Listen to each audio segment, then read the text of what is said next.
morning and welcome to Active Citizens. The show is Morning Pulse and my name is Sharon Enemchuku, your host, and I'm joined in the studio by my analyst and co-host in person of Mr. Daniel Sacramento and Ifoma Oji. Good morning. Good morning, sir. How are you doing? I'm fine. Good morning. I love you guys are looking astonishing today. Thank you. I love your prints. And you're giving the looks of life. You know I'm an African man. So I've just been an African man, So definitely we have to represent what we talk about, our culture, our heritage. You know, when you come to Africa, Africa is a blessed country. It is. Irrespective that we refuse to know that we're blessed. Well, we are blessed by fire, by force. Yeah, we're blessed. Talking of fire. Okay, thank you. But let me revert. You're looking fire. You mentioned something like fire. You're looking so hot. Everything is giving pepper at Arodo. Thank you so much. You're welcome. Okay, that's amazing. I love the energy in the studio this morning. Let's go straight to these stories, although that might not make us laugh as much. In Osun State, Governor Adeleke is sounding the alarm. The 2026 governorship election is pivotal and is urging residents to register, deactivate heartless manipulations, and defend their votes against so-called electoral robbers. His message: mobilize, cancel apathy, and armor your ballots.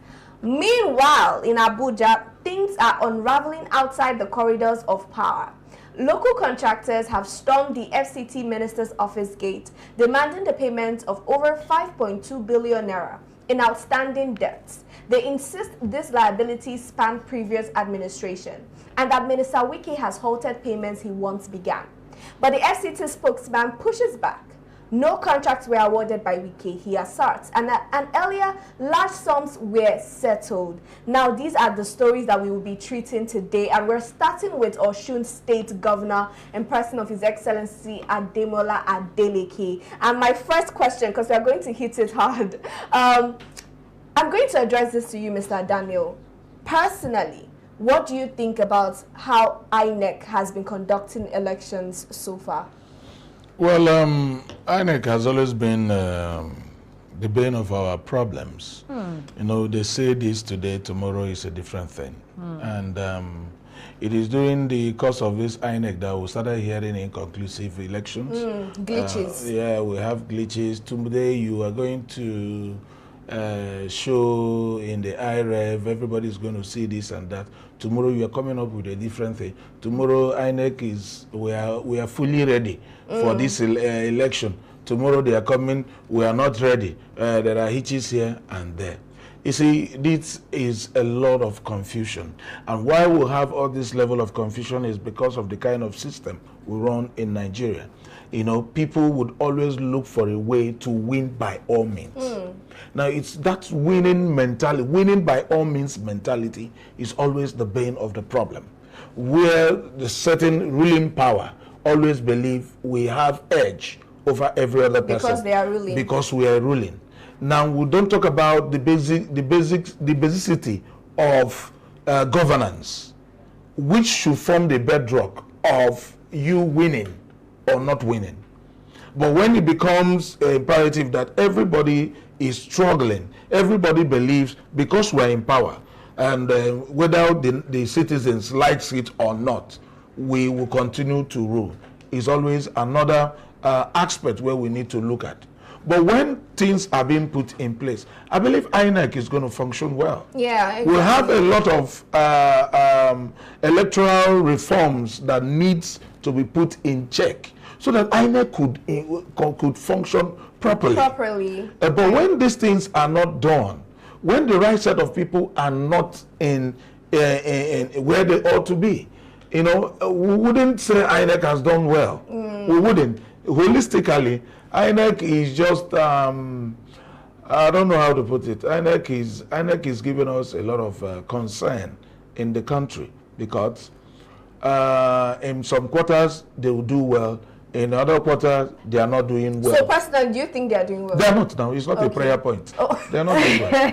Yeah, I just wanted to get to no, they are not doing well. Okay. No. All right. We are going to watch another video, but I need Ifoma to answer a question for me. The video is about Randy Peters talking about calling out Mr. Peter Obi and other people, but just specifically Mr. Peter Obi for this video, asking them to contribute their voice, to lend their voice to the call for electoral reforms. But I wanted to ask you, you know, there are sometimes it seems as though our politicians have faith in INEC and their ability to conduct a free and fair election, but when the results don't favor them, they come and start clamoring for, you know, change. Let us look into INEC. They did this, they did that.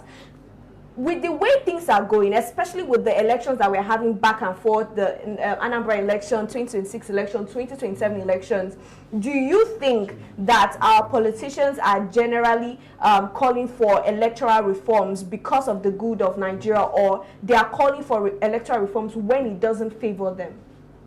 You know, you've actually answered the question. I just want your perspective. I mean, the last thing you said, which is, if it doesn't favor them, of course, they are going to antagonize INEC. But when it favors them, they will praise INEC, obviously. So it's that simple. And then I wanted to speak on Adeleke coming out to say people should come out en masse to, you know, vote, that their vote is kind of the credibility or a ticket to good governance. But it left me into asking, what measures is he putting in place for, you know, this election to go well? Because if you could see in his statement, he mentioned something about people from outside Osun State to, you know, transfer their voter card back to the state and make it permanent. And it's more like you're trying to strategize so that you have a lot of vote turnout. You get voter turnout. And I'm like, what are the measures you're putting in place to make sure that these people that are coming to vote, that their lives are well protected? And right? Not just that, INEC, just like what Mr. Sacramento said, what measures are INEC, what mechanism are they employing this time around to ensure that the elections go as planned? That's a good question, and I'm going to ask that to us. But let's take a quick look at the video Randy Peters made calling for Mr. Peter Obi to lend his voice. Your Excellency, the former governor of Anambra State and Labour Party presidential candidate in the 2023 elections, Mr. Peter Gregory Obi. Your Excellency, sir, your attention is kindly needed because I believe that this is important. I beg una, if you see this video, make una help me tag His Excellency. Your Excellency, sir, you contested the 2019 presidential election as running mate to the PDP standard bearer, and in 2023 you contested as a presidential candidate under the Labour Party. And in both cases, you ended up in court because you disagreed with the outcomes of the processes. You believed that there were irregularities and the process was not credible or did not reflect the true will of a majority of Nigerians. And now you are preparing for the 2027 presidential elections. Your Excellency, that is why I have to call your attention to this, because we need your voice and support. If you truly believe, sir, that the difference between the Nigeria that is today and the Nigeria that should have been, or the Nigeria that should have been in the process. Okay, we just took a look at that video, and basically he has been calling out opposition politicians, calling out politicians generally to lend their voices to electoral reforms. And I just wanted to link that to the fact that His Excellency Governor Adeleke has said that Osun State voters would fight against electoral robbers. Now, I'm saying fighting electoral robbers without electoral reforms, how feasible is it? Well, that's what everybody is going to say. We're going to fight this, we're going to do this, we are doing that, we are doing this. Governor Adeleke is in the PDP. Is as a minority party. And the PDP is which ought to be a very strong opposition, has their internal issues. And definitely the other parties, the ruling party, the APC, where Adeleke won the ticket from, they want to bounce back. They want to show that we are the ruling party. They want to take away the ticket from him. And definitely taking away power from an incumbent governor. Remember, it's going to take a lot of sweat, a lot of muscles, a lot of guts, a lot of coming together, a lot of audacity, a lot of crime will be committed because it's only a lifeless human being that you will come to his house and just carry his kids like that. Yes. So definitely what he's trying to say is that people need to we've lost faith in INEC, whether there is an electoral reform or not. We are going to stand our grounds to make sure that our vote counts. Yes. And making sure that your vote count is making sure that everybody is there securing your vote and things. But you know, it's not always like that in the West. There's always a lot of ballot snatching, shooting gunshots and all these things every now and then in that axis. You know, this is it gives a great concern where everybody needs to come down. Both the traditionals too, they need to come together. They need to put a stop to this. Because these things are not done by aliens. These are their children there that are doing all those things. These are citizens who are complaining that they are dying of hunger. Are still the same people that they give gun to go and kill, to and snatch ballot boxes. Right. And we still come back to square one. How I wish my fellow youth would understand the ideology behind how these guys use them. Do you know they have not experienced good governance? So the only thing they know is cash and carry. Give me cash, and just do what I want to do. You know, these are the issues. Because the politicians makes us not to believe in ourselves. They don't want you to even see the potentials you have. The only potential they see you for is that you will be good to be used as a thug. Snatching ballot box. Snatch ballot box. And when you are being apprehended, they will not come out for you. Yes, and how do you expect somebody who has paid you to go and do something to come out for you? You have done the job now. You've done the job, and that is luggage statoners risk. Yeah. So now, these are things of great concern. The youths, we need resensitization. We need to be sensitized about the dangers. Now, you will not see any politician in this. You will never see the son, the daughter, the wife inside this matter. It's always somebody else's child that they will be using to perpetrate this act. Of course. And that is why they always want to use poverty as a weapon. To make sure we do not get, Mr. some people don't get I wanted to ask that question to you before, so you can add that, right? He mentioned something that traditional rulers should come out and speak out, right?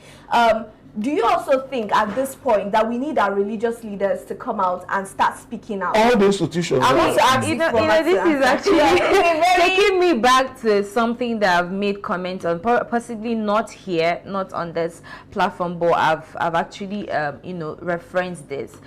In as much as we want our religious leaders to step in and sensitize people, or rather make people come out to vote for the right candidates.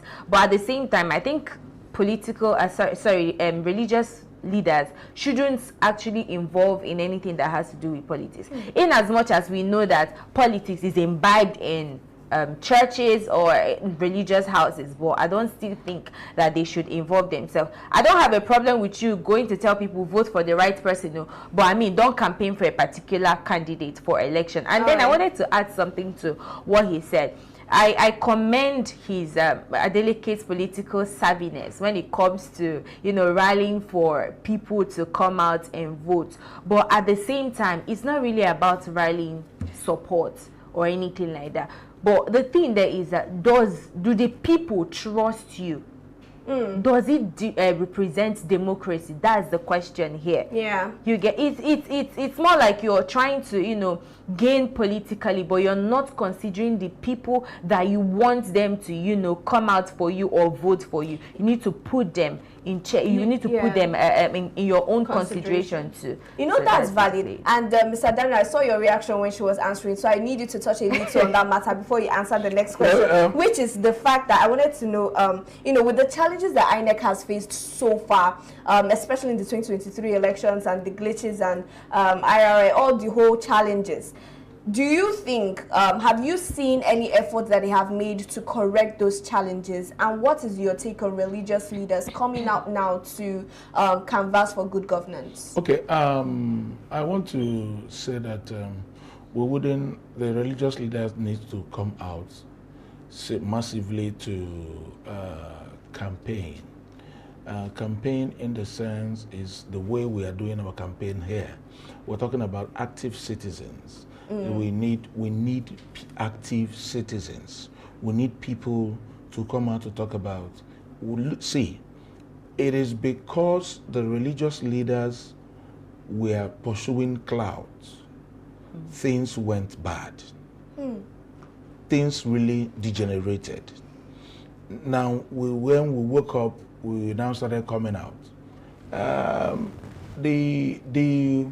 The winner, the governor of Benue State is a Reverend Father.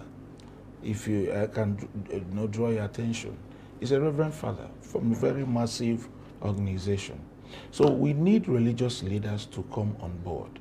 We need traditional rulers to be sincere to themselves.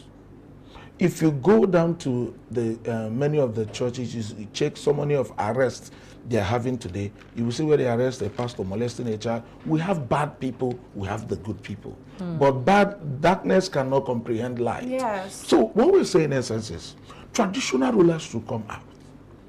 Religious leaders, please do come out. We need to stand. The reformation starts from us. Change begins with us.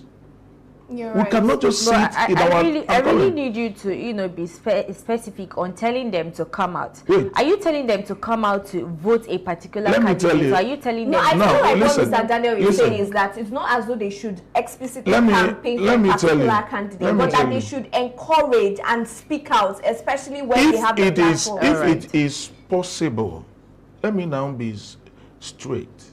If we have a credible candidate, they have rights to canvass for the person. That is tainting the church. It is not tainting the church. But I think this should be a topic for another. No, it's not a topic. I want us to touch on it because I feel like there are a lot of people who have this ideology in the comment If section. you have a credible candidate, everybody ascertains this candidate, we've seen him, we've seen the things, we've followed his antecedents. He has no corrupt charges. He has not done anything wrong. It is not a crime if the church or the Muslim or everybody comes out and say, we are voting for this person. It's not a crime. That is because at the end of the day, it has been a tool that they have used against us. Let me tell you, the church, it is not a crime. Does the church not vote? The church votes. So what is the crime? The members of the church What is the vote. crime? If a church, okay, now, is it a crime if the church brings out a man of God, for instance? Is it a crime if the church, Catholic Church brought out their a Reverend Father? Today he's a governor of Benue State. So what is the crime about it? You know, just to wrap things up here so that we can move to the next question, because truly this is a conversation where we need to pay, you know, adequate attention. But I just personally believe that it has gotten to a point where all hands must be on deck. I believe personally that we cannot afford to stay on defense, whether you're a religious leader, whether you're a traditional ruler, whether you're a community rule, any position at all. Because when we talk about change, it's in 2027 that we would know whether Nigeria is ready to change completely, because we cannot continue to depend on INEC, the government reforms, policies to give us the change that we're expecting. If we are not ready to say, hey, enough is enough, then I don't know what we're expecting. Anyways, just to wrap things up, finally on this topic, if people are fighting against electoral robbers, as Governor Ademola Adeleke has encouraged. Do you think this is something that other states should emulate, in the sense that for any election they should come out and ask voters to, you know, protect their rights, protect their votes, and to fight against these electoral thieves? Well, it's good that it's a call. Every governor will do that. Every same person will always say, come out and defend, come out and do this. But when you see people with gun coming, will you use your life to defend them? That is the question. Now, government has not been sincere in protecting the citizen when it comes to election. Because, let me tell you, the problem we have here is that people are always after party, not credible elections. We just want to defend parties. Yes. And that is the problem. That is where the problem is. Yeah, we are, and we most of the times we bring unnecessary sentiments into governance. There are sentiments that are not politics. Do you understand? That is why we are where we are. When Jonathan was bringing reforms to this country, the politicians, people who have no other thing they are doing in this their whole entire generation, but just to be in the office of politics. That is why somebody will be in the house since 2015 and he will say he has not passed a bill. It's annoying and it's crazy to say that. Yes, do you understand? Check 2015 to date. Today, I understand that. It looks so absurd to me. To say. Because if you leave Mr. Daniel here, he's going to finish everybody. What I'm actually trying to, or what I want to say is still on the matter, but kind of I'm digressing a bit. INEC made a statement that in Osun State they have about 26,000 persons who have visited their site, and they're having more persons visiting to register, and then they are sending message across to the citizens of Osun State and the entire Nigerians that if they need assistance in whether it has to do with vote their site that always work when there is no election, but once election starts, the site stops working. Okay, so they said if you have any inquiries or assistance, you should call 0700 2255 4632 0700 2255 4632, or you can use the short code 4632. If you have any complaints, just like Mr. Sacramento, maybe Mr. Sacramento here in the live, you can actually reach out to them and find out why they're having glitches. And, yes, Mr. Daniel, just have mercy on us. Let's move to the next story.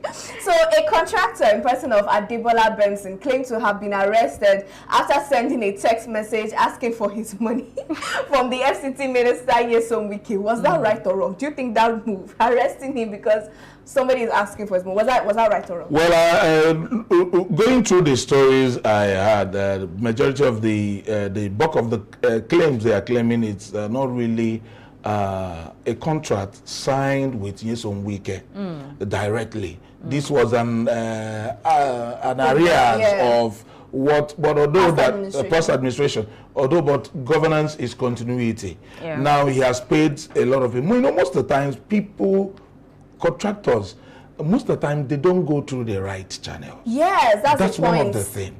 Now, when you don't go through the right channels, most of the times, you know, you start going around people. Like on Sunday, somebody was telling me they paid so money to so person for them to get a work for the wife, and now it didn't work. And now he's asking the person to reform this and that. Now the person they paid to is not the person giving the work. He has to go through, take them to the person. So you now say, so most of the times, the problem with an African man, most especially Nigeria, we like shortcuts.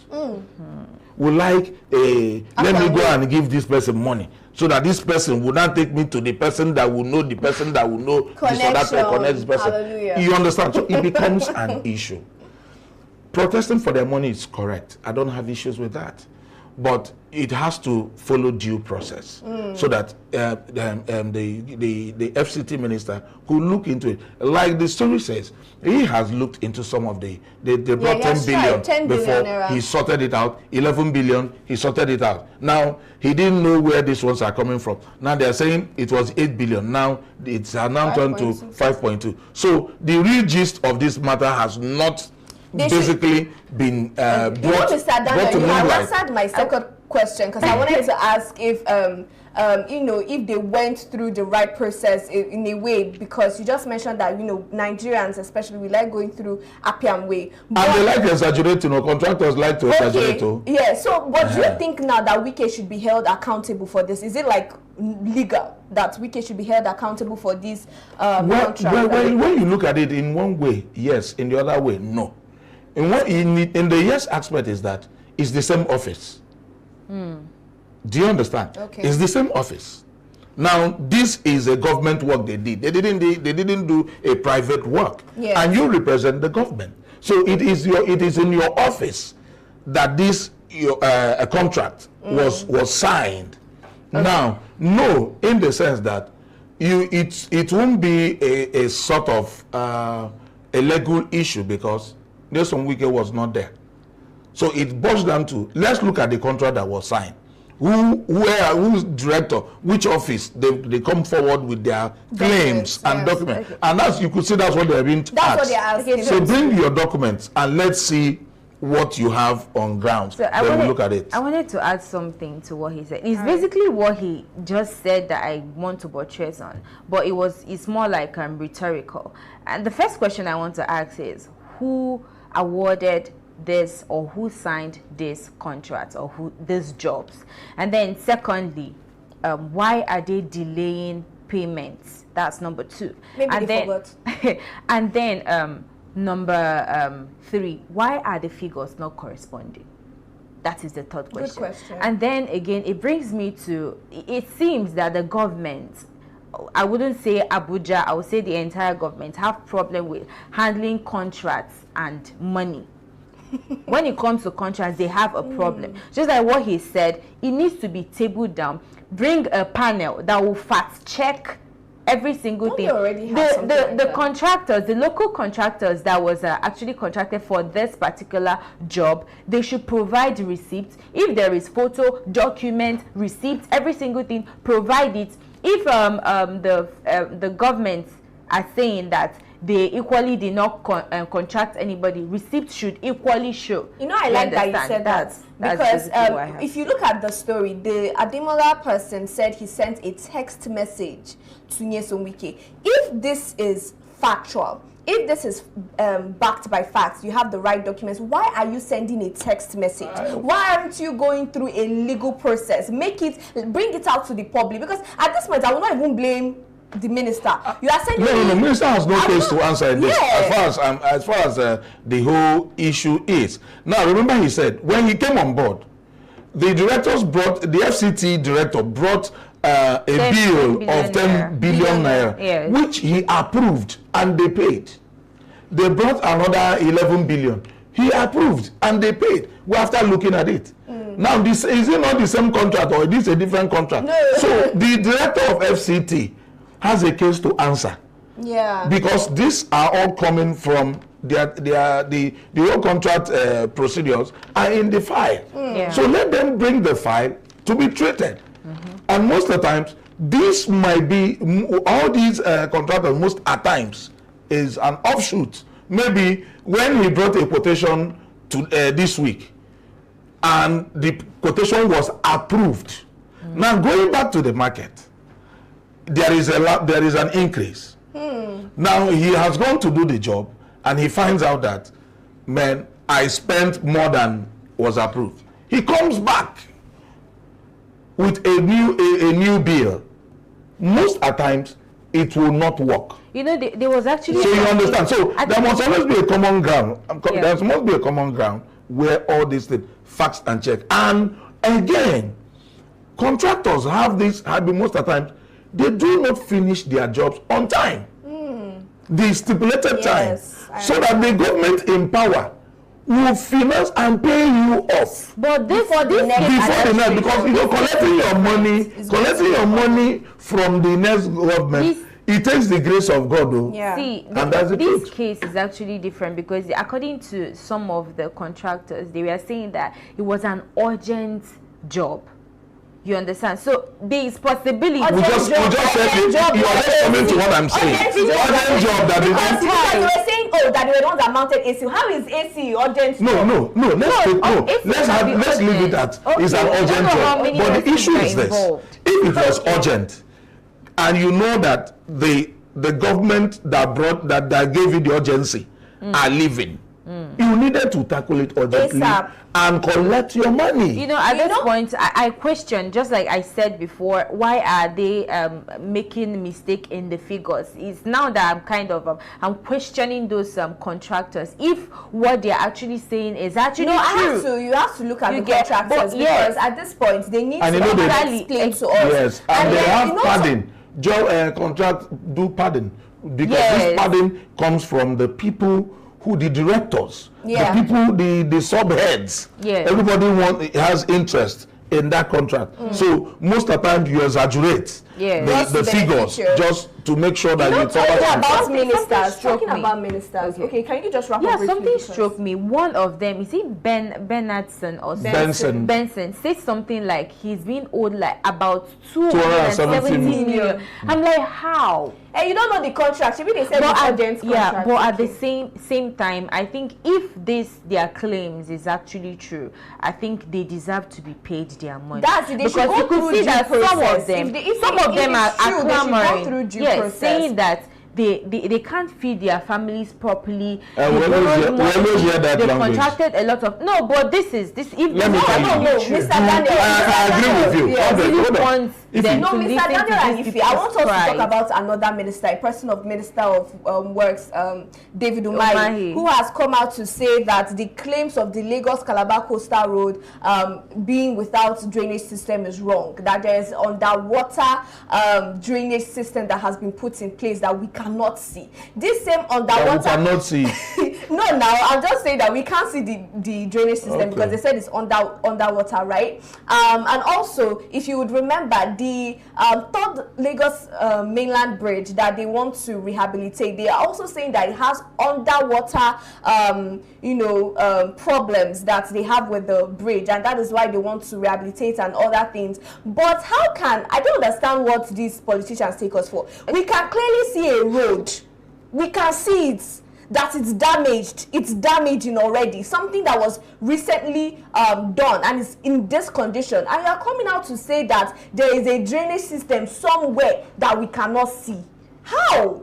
You know, I think it's clear what he's trying to do. This is kind of damage control. You get, it's PR working here. They are trying to, control what the public sees and how bad the situation is and the rest of it. But at the same time, you could see that we could see the road. I think if I am to profile a solution here, I will say that they should get engineers, independent engineers, as though they don't know. Yes, to come and review this. If there are maps, they should sketch it for all of us so that the public will see that this is where there is loopholes, this is where it needs to be fixed, this is where it's fixed. Let everybody see it in the public. Since this is made public, let us continue publicizing it. You know that minister will always try to cover some of things because the backlash will be on him, and it's going to be a very devastating one when the backlash comes because Engineer Dave Umahi, the former governor of Ebonyi State and the minister, is an engineer. He is a renowned one. It is wrong if, going by the picture, we all, even the blind is seeing. Yes, even the blind can see that. There is no drainage here, and telling us there is a drainage. Maybe if there was really a drainage, he would have showed us. Exactly. But this is just a damage control. It's wrong. It's basically wrong how our people treat ourselves. These are not white men building these things, for crying out loud. The white men are not the one using this road. We are using it. This is taxpayers' money.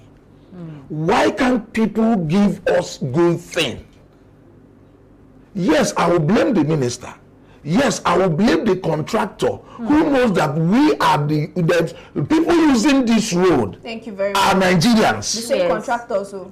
You are still going to pass through these roads. So why do we create hardship for ourselves? Making our life miserable on daily basis just because somebody wants to drive in convoy, stay in the best hotel in the whole world, then the whole Umunna and his people will now come and be bowing down for him. And you kill people on daily basis. How can a normal human being who went to school build such roads without any drainage? Okay, I think yes, because it's quite annoying when we see things like this. I think what Mr. Sacramento is basically trying to say is that the minister should provide evidence and not trying to complain. No, what I'm trying to say is that everybody who is involved in this, you see, in high time, the presidency should start firing people. People should be held accountable. They should pay for their mistakes. People should be held accountable because this attitude of pampering people, you know, they come and speak big grammar and be really, you see, is the issue. No, this is where we are going to tell, speak out and ask that people be held accountable, rightly so. But thank you so much, Mr. Daniel Sacramento and Ifoma Oji. Everything that we have been discussing here is just a clamor for good governance. To the contractors, to the ministers, to the politicians, to the governors, to our citizens. I need us to remember that we are the most important set of people in this group, not the politicians, not the leader. We, the Nigerian citizens, have the power to elect who we want to lead us in 2027, and this is why we are clamoring for active participation in the elections. Thank you so much again, Mr. Daniel Sacramento. Thank you, Ifoma Oji, for joining us as usual. And to our viewers, thank you again and again for always sticking with us. Remember that you should share your comments with us in the comment section. Like, share, subscribe, and follow us across all social media platforms. You can find us at Active Citizens Media, and you can also find me on my personal page at Sharon NM Chiku. And you, Ifoma? Yeah, you can find me on Facebook at Oji Sophia and on Instagram at Miss Alex. And Mr. Daniel? Inside the studio. All right, thank you very much. Till we see you this evening for Active Citizens Parliament, do have a good morning.